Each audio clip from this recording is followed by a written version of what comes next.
श्री अकॅडमीच्या या युट्यूब चॅनलवर सर्व विद्यार्थी मित्रांचे त्या ठिकाणी स्वागत आहे। आज भीम जयंतीच्या निमित्ताने आपण हा व्हिडिओ बनवत आहोत। तरी सर्वप्रथम सर्वांना डॉक्टर बाबासाहेब आंबेडकर जयंतीच्या हार्दिक शुभेच्छा, भीम जयंतीच्या हार्दिक शुभेच्छा। विश्वरत्न भारतरत्न डॉक्टर बाबासाहेब आंबेडकर हे एक प्रखर राष्ट्रभक्त होते। शहीद आजम सरदार भगत सिंग यांच्या तोडीचेच ते राष्ट्रभक्त होते। या देशावर प्रेम करणारे व्यक्तिमत्व होते, एक महापुरुष होते। हे मी पूर्ण खात्रीने या ठिकाणी सांगतो, पूर्ण विश्वासाने सांगतोय।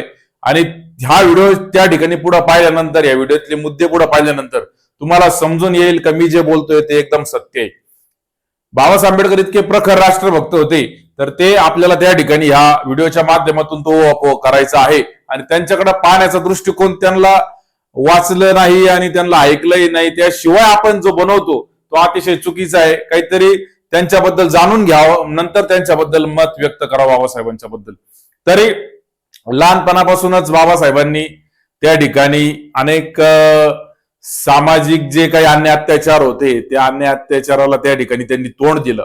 शाळेतच ज्यावेळेस बाबासाहेबांना त्यांचे वडील सुभेदार रामजी आंबेडकर ज्यावेळेस शाळेत त्यांचं ऍडमिशन करायला गेले, त्यावेळेस सांगण्यात आलं का शाळेत बसता येणार नाही, बाहेर त्या ठिकाणी शाळेच्या गेट जवळ किंवा त्या शाळेच्या खोलीच्या दरवाजाजवळ बसावं लागल, तेव्हाच त्या ठिकाणी तुम्हाला शिक्षण घेता येईल, सोबत बसता येणार नाही। हे स्पृश्य अस्पृश्यता जी पाळल्या जायची, जे जातीचं विष जे समाजामध्ये कालवलं गेलेलं होतं, ते अतिशय टोकाला गेलेलं असल्यामुळं अशी परिस्थिती त्या काळात बाबासाहेबांना सामोरं जावं लागलं। आणि असं त्या शाळेमध्ये शिक्षण घेत असताना शाळेतल्या वर्गातल्या आतल्या विद्यार्थ्यांना ज्या प्रश्नाचे उत्तर येत नव्हते, ते बाहेर बसणाऱ्या दरवाजाजवळ बसणाऱ्या बाबासाहेबांना येत होते। असे तल्लक बुद्धिमत्तेचे बाबासाहेब त्या ठिकाणी अनेक त्यांनी सामाजिक अन्याय अत्याचार त्यांच्या जीवनामध्ये लहानपणापासूनच पाहिले। आणि त्यांनी ठरवलं की आपण काहीतरी स्वतः काहीतरी बनायचं। आपल्या ह्या त्या ठिकाणी मागास समाजामधून, दलित समाजामधून त्या ठिकाणी जाऊन आपण काहीतरी स्वतः मोठं शिक्षण घेऊन कर्तृत्व गाजवून दाखवायचं, म्हणून त्यांनी अनेक डिग्री, अनेक पदव्या मिळवल्या। लंडन स्कूल ऑफ इकॉनॉमिक्स मधून PhD केली, कोलंबिया विद्यापीठातून त्यांनी त्या ठिकाणी डिग्र्या मिळवल्या। असं एवढं मोठं शिक्षण त्यांनी घेतलं, म्हणजे कोलंबिया विद्यापीठाचा, कोलंबिया नाही, लंडन स्कूल ऑफ इकॉनॉमिक्स मध्ये ज्यावेळेस त्यांना जी PhD ची पदवी मिळाली, त्यावेळेस त्या ठिकाणी तिथे एक पार्टी होती। साधारण 110 वर्षापूर्वीचा तो काळ, त्यावेळेस देखील लंडन एक प्रगत शहर होतं। आणि त्या लंडन मध्ये त्यावेळेस ती पार्टी चालू असताना बाबासाहेबांचे जे वर्गातले मित्र होते ते सगळे तिथे पार्टी करत होते, आणि ते मंडळी सगळ्यांच्या हातात दारूचा ग्लास होता। त्यावेळेस बाबासाहेबांनी ते सगळं पाहिलं आणि त्यांच्या मित्रांनी त्यांना ज्यावेळेस तो ग्लास ऑफर केला, त्यावेळेस बाबासाहेब म्हणाले का माझ्या हिंदुस्थानामध्ये अनेक माता भगिनींचं कुंकू ज्या दारूने पुसलं, ती दारूला मी हात लावू शकत नाही। अनेक त्या ठिकाणी माझ्या बांधवांची बुद्धी ज्या मद्याने भ्रष्ट केली, त्या मद्याला मी स्पर्श करू शकत नाही। एवढं एका विचारांशी, एका त्या ठिकाणी गुणाशी बाबासाहेब त्या ठिकाणी पूर्णपणे चिकटलेले होते। त्या प्रखर विचारधारेशी ते एकजूट झालेले होते। असं त्यांना तिथं लंडनला पाहायला कोणी होतं, कोण होतं, कोणीच नव्हतं, पण त्या विचारांशी, त्या निष्ठेशी, त्या जो काही त्यांची विचारधारा होती त्याच्याशी ते एकनिष्ठ असल्यामुळं ते पूर्ण ठाम आपल्या प्रत्येक गोष्टीमध्ये, जीवनातल्या प्रत्येक घटनेमध्ये त्या ठिकाणी राहिले।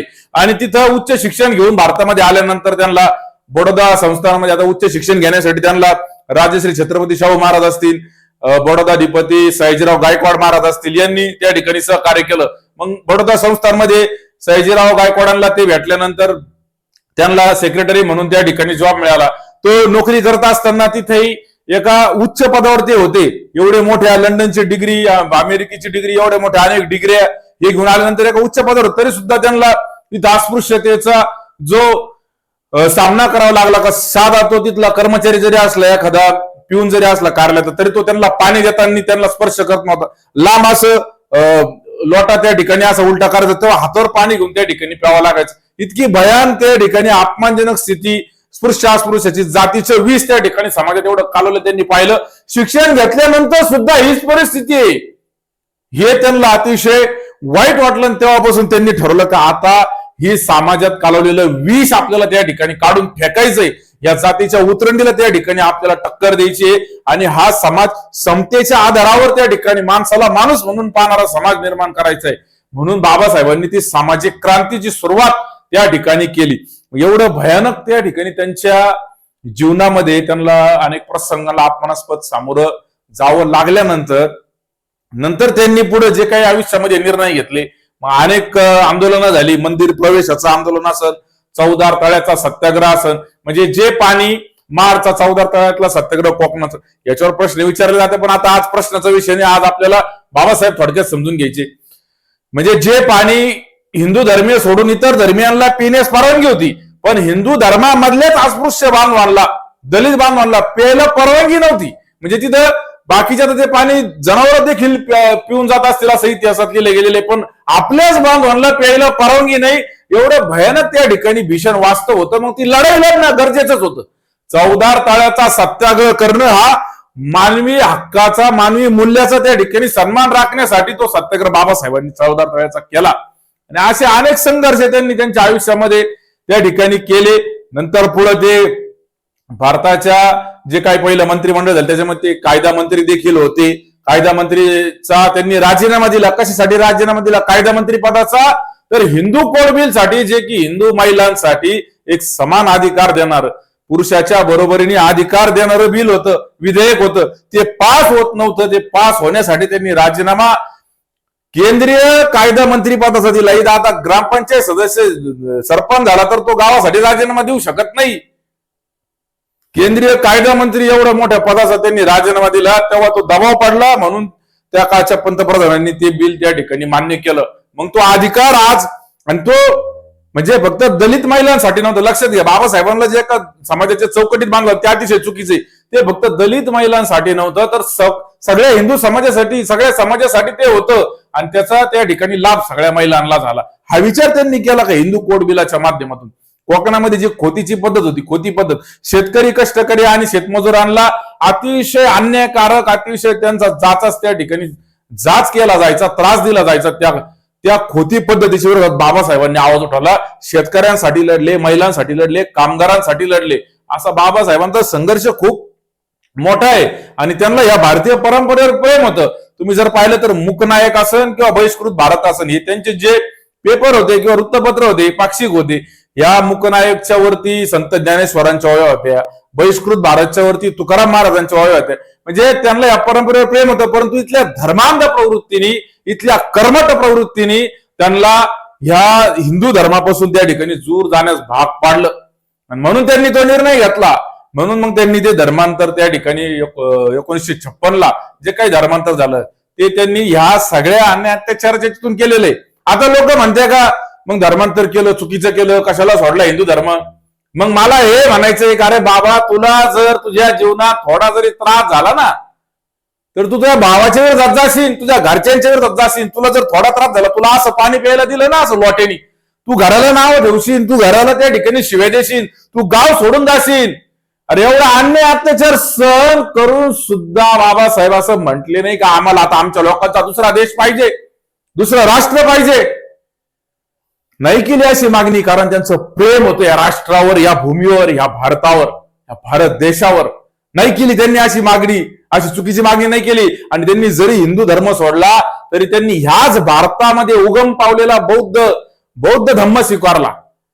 आणि तो त्यांनी स्वीकारला का या भारतामध्ये उगम पावलेलाच धर्म आपल्याला त्या ठिकाणी पाहिजे. ते सुरुवातीला शीख धर्माच्या जवळ त्या ठिकाणी होते. खालसा कमिटीचे ते मुंबईचे अध्यक्ष देखील झाले होते. परंतु तिथल्या त्या पदाधिकाऱ्यांसोबत त्यांचे काही मतभेद झाल्यानंतर ते बौद्ध संप्रदायाकडे वळाले आणि बौद्ध धर्म त्यांनी त्या ठिकाणी स्वीकारला.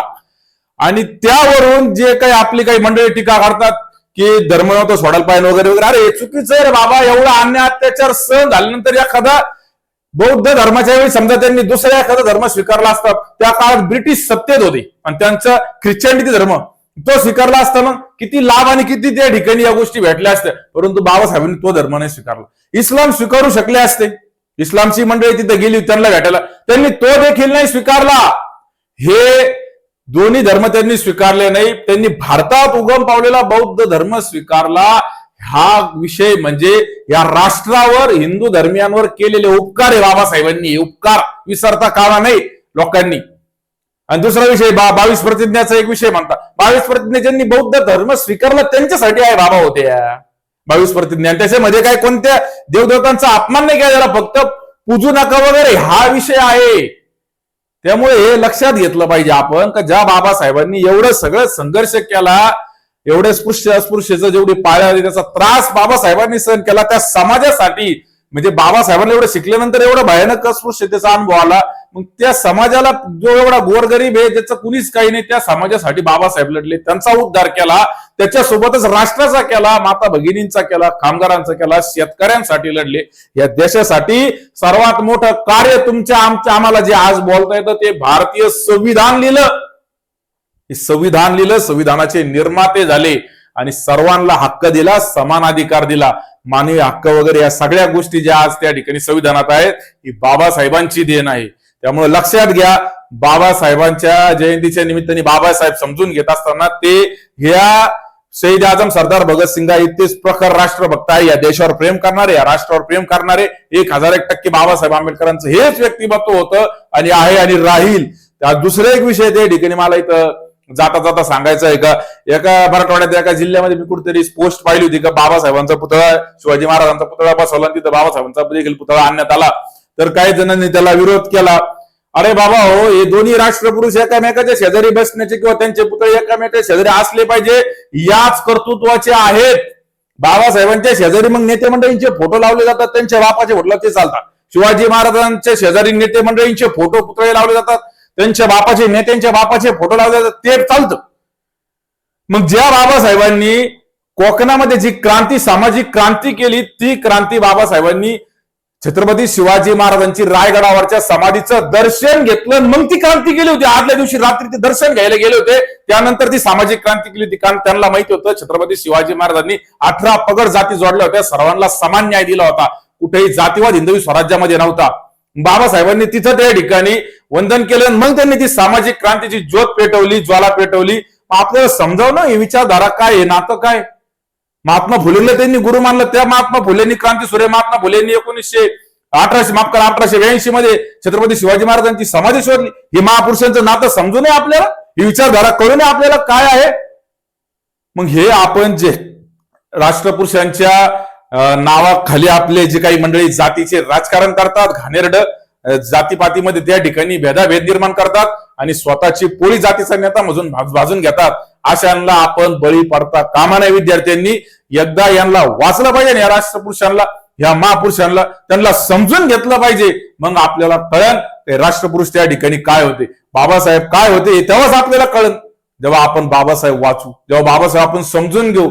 अरे छत्रपती शिवाजी महाराजांच्या समाधीचं दर्शन घेऊन जेव्हा सामाजिक क्रांती केली तर आपल्याला कळलं पाहिजे बाबा हो ते नातं काय होतं. एक छत्रपतींना आदर्श त्या ठिकाणी बाबासाहेबांनी मानला. आणि तुम्हाला सांगतो, शेवटचं सांगतो, छत्रपती शिवाजी महाराजांना मानणारे बरेच लोक आपले काही बाबासाहेबांना विरोध करतात. अरे बाबा हो, भीम जयंतीच्या पोस्टरवर तुम्हाला छत्रपती शिवाजी महाराजांचा फोटो दिसल, पण ज्यांच्या सांगण्यावरून तुम्ही बाबासाहेबांना विरोध करताय ते लोक कधी त्यांच्या त्या ठिकाणी कार्यक्रमात किंवा जयंतीला कोणत्या छत्रपती शिवाजी महाराजांचा फोटो नाही लावणार. बाबासाहेबांच्या भीम जयंतीमध्ये तुम्हाला छत्रपती शिवाजी महाराजांचा फोटो बोर्डवर दिसल, लोकशाहीर अण्णाभाऊ साठेंच्या जयंतीच्या तिथं दिसल. त्यामुळे लक्षात घ्या, ही विचारधारा काय आहे. ही विचारधारा राष्ट्राची विचारधारा आहे, ही विचारधारा देशाची विचारधारा आहे. आणि बाबासाहेबांची विचारधारा या राष्ट्रासाठी समर्पित होती, या समाजासाठी समर्पित होती. म्हणून बाबासाहेब समजून घ्या आणि बाबासाहेबांच्या विचारांवर प्रेम करा, त्याच्यावर कार्य करा, एवढंच या ठिकाणी सांगतो. धन्यवाद. जय भीम, जय शिवराय.